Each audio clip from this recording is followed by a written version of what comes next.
Ito mo. Ang problema po nito ay, hello po. Ito ang problema po nito. Andito po kami sa General Trias, Cavite po. Ito po ang mga ginawa ko. Ito, tapos ko na po ito. Ang problema po nito, yung hindi maganda galaw ng ngipin. Ito naman, yung tornilyo ng ngipin, hindi nababatas. Tapos ko na po ito. Dito po tayo mag-update po.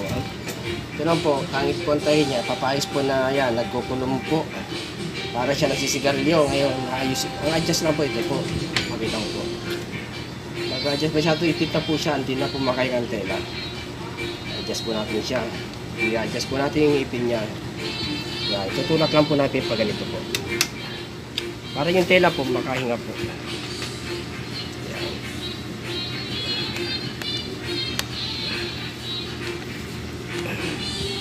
Ate, binibidyo namin te kasi binablog namin te. Sige po, bahala kayo. Oo.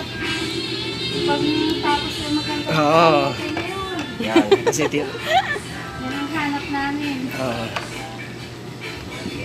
yan, mag-adjust po tayo ng ano, para yung tahi niya po, makahinga po siya. Maiwasan po yung mga battery po.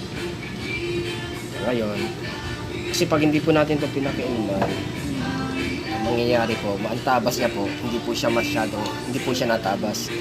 Ididikit po natin yung blade po.